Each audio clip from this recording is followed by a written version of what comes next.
अस्सलाम वालेकुम नाजरीन, आज हम बना रहे हैं करेले प्याज की सब्ज़ी। तो सबसे पहले हम करेले ले लिए तकरीबन आधा किलो के बराबर। सबसे पहले हम इनका छिलका उतारेंगे कि इनके छिलका उतारने की एक ख़ास तकनीक होती है कि आपने सिर्फ ऊपर वाला जो खुरदरा सा हिस्सा है आपने सिर्फ उसको उतार लेना है। जो अंदर ग्रीन सा जो इसका हिस्सा है उसको हमने रहने देना है।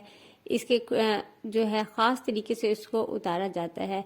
हल्का हल्का सा आपने ऊपर से जो इसका हिस्सा है वो आपने सिर्फ इसकी जो है ऊपर से छल है उसको उतार लेना है। अगर आप से मज़ीद ना हो तो इसको हम खुरच के भी इस तरह इसका ये ग्रीन वाला जो हिस्सा है वो उतार लेते हैं छुरी की मदद से।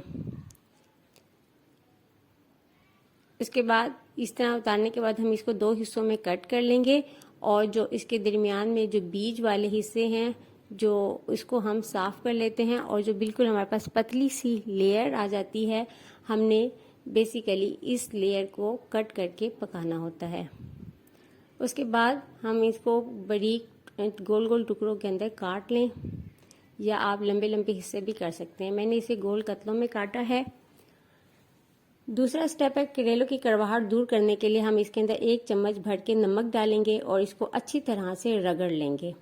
रगड़ने के बाद हम इसको तकरीबन 1 घंटे के लिए या कम से कम आधा घंटे के लिए छोड़ देंगे, क्योंकि इस तरह जब हम किसी चीज़ को नमक लगाते हैं तो वो सब्ज़ी जो है अपना अंदर से पानी छोड़ देती है। तकरीबन आधे घंटे के बाद देखें कि करेलों ने अपना पानी जो है वो छोड़ दिया है।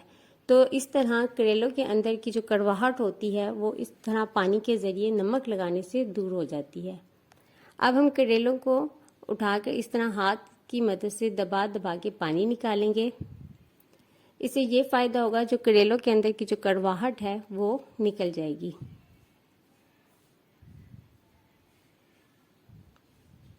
ये करेलों के अंदर का अपना पानी है, आप खुद देख सकते हैं कि दोनों प्लेटों में कितना ज़्यादा करेलों का पानी जो है वो निकला है।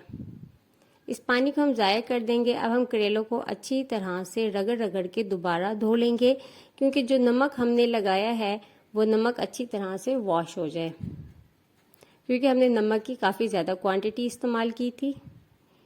1 से 2 दफ़ा इसको अच्छी तरह से धो लें और फिर उसको एक स्ट्रेनर में डाल के रख दें ताकि इसके अंदर से अच्छी तरह से पानी जो है वो नुचड़ जाए। यहाँ पे मैंने 2 दरमियाने प्याज और 2 छोटे प्याज इस्तेमाल किए हैं और 2 अदर टमाटर इस्तेमाल किए हैं बड़े साइज़ के। अब हम कढ़ाई लेंगे। कढ़ाई में तकरीबन आधा कप के बराबर जो है वो ऑयल लेना है। ये जो कप है ये मेरे पास चाय का आम घर पे इस्तेमाल होने वाला कप है। उसके बाद सिर्फ करेले जो हमने छील के रखे थे हम उसके अंदर शामिल कर देंगे। यहाँ पे हम करेलों को थोड़ा सा फ्राई करेंगे, इसलिए थोड़ा सी ऑयल की क्वांटिटी थोड़ी सी ज़्यादा है। यहाँ पे देखें कि करेले जो हैं हमारे बिल्कुल ऐसे ब्राउन से हो चुके हैं। तो यहाँ पे करेलों जो है उनकी कड़वाहट भी कम हो चुकी है और काफ़ी हद तक करेले जो है हमारे पक भी चुके हैं। अब इस स्टेज के ऊपर हमने जो 4 प्याज इस्तेमाल किए थे उनको स्लाइस करके वो इसमें शामिल कर देने हैं और उसके बाद 2 अदर टमाटर बड़े साइज़ के वो इसके अंदर शामिल कर देने हैं कट करके। टमाटरों की क्वांटिटी आप थोड़ी सी ज़्यादा भी कर सकते हैं, 1 से 2 टमाटर आप मज़ीद भी ज़्यादा इस्तेमाल कर सकते हैं। उसके बाद हम स्पाइसेस डालेंगे। तो स्पाइसेस में 1 टीस्पून हम डालेंगे धनिया पाउडर, ½ टीस्पून के बराबर डालेंगे हल्दी पाउडर, 1 टीस्पून के बराबर डालेंगे इसके अंदर लाल मिर्च पाउडर,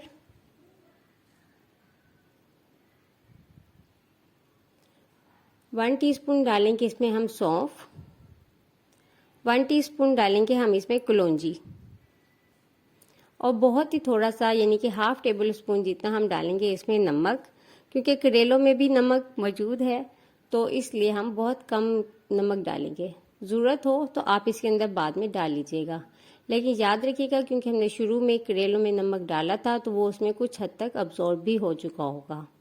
बेशक हमने उनको धो लिया है लेकिन फिर भी उसमें नमक मौजूद होगा। अब हम इसको कवर करके दरमियानी आंच पे पकने देंगे ताकि टमाटर अपना पानी छोड़ें और ये कुक हो जाए।